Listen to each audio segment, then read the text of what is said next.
Здравствуйте! Вы на моем рукодельном канале, с вами Любовь. Сегодня видео релакс. Покажу, чем я занимаюсь, когда не хочется ничего измерять, рассчитывать, строить выкройки. После пошива изделий остается много обрезков, и я их складываю в ящички, кулечки и потом опять пускаю в дело. Когда посещает вдохновение, собираю из них полотна и использую для пошива новых изделий. Хорошо такое полотно комбинировать с однотонной тканью. Цвет ткани должен быть компаньоном к основному цвету на полотне. Сегодня у меня черно-белое настроение. Сочетание черного и белого – это классика. Изделия в этих тонах выглядят стильно и никогда не выходят из моды. Подобрала белые лоскуты. Они все разной формы, фактуры и качества. Черные обрезки – это остатки от подкладок. Более прямые части я использовала. Остались края и небольшие обрезки. Добавила к ним черно-белые лоскуты. Они разные, с рисунком, люрексом и атласные. Разбавлю их черно-белыми обрезками с геометрическим и абстрактным рисунком. Разница принтов и фактур добавит полотну особого шарма. По качеству все лоскуты разные, но по толщине все приблизительно одинаковые. Нашла остатки белого и черного фатина. И еще взяла кусочек тюля. Пока не решила, что именно буду использовать. Подобрала подходящий кусочек бязи. Он у меня не новый, для такого случая в самый раз. Фиксировать лоскуты на основе буду при помощи клея-карандаша. Он самый обычный, канцелярский. Беру на основе ПВА. Он хорошо фиксирует ткань и при этом не растворяет краску на ней. Сажусь поудобнее и погружаюсь в творчество. Сначала фон. Это довольно большие куски ткани основного цвета. Форма не имеет значения. Располагаю хаотично, на небольшом расстоянии друг от друга. Вторым слоем будет белый атлас. Кусочки нарезала более мелкие. Заполняю ими пустое пространство, стыкую с предыдущими, кладу так, чтобы перекрывали края.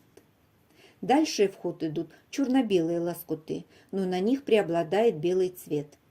Раскладываю все интуитивно. Если что-то не понравилось, всегда могу изменить. Клей я наношу не на всю поверхность, а точечно, чтобы просто зафиксировать кусочки. Дальше полосочки.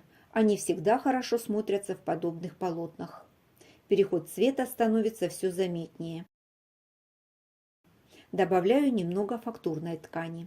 Чем больше заполняю полотно, тем кусочки становятся меньше размером. Добавляю ткань с люрексом. Мое полотно меняется на глазах. Свободного места почти не осталось, и я накладываю эти кусочки, чтобы разбавить большие однотонные куски или соединить два цвета. И последний штрих. Это уже больше для декора, сделать переход между тканями более плавный.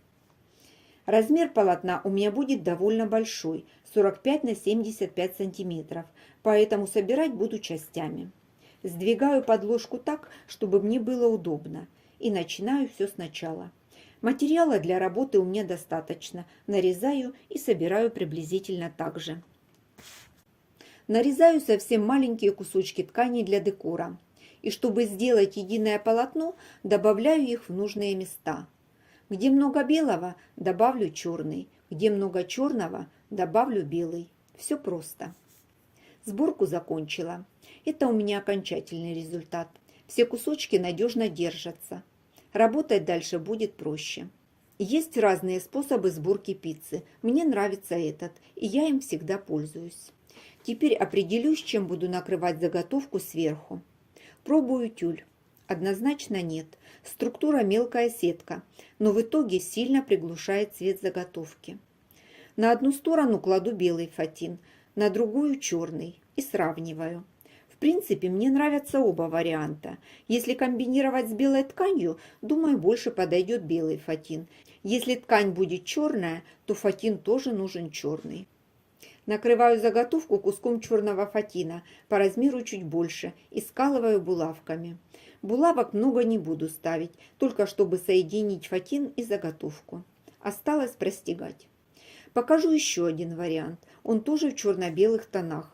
Но сюда добавила другую ткань для декора, и лоскуты здесь более крупного размера. Доминирует здесь черный цвет, потому что накрывать его я буду куском тюля с рисунком. Он добавит белого цвета и будет хорошо смотреться. Первую заготовку простегала черными нитками. Стегала на свободном ходу. Использовала технику стиплинг. Стегать я еще учусь и не упускаю возможности потренироваться. Заготовку проутюжила с паром. Полотно получается достаточно плотное и слегка фактурное. Если его простегать с уплотнителем, будет смотреться еще лучше. Вторую заготовку простегала белыми нитками. Старалась повторять узор на тюле, чтобы было не наляписто. С обратной стороны все аккуратно. Мое черно-белое лоскутное полотно готово. Если у вас тоже собрались куски ненужных тканей и обрезки, не спешите их выбрасывать. Можно без особых усилий создать полотно, из которого можно сшить много полезных вещей для дома.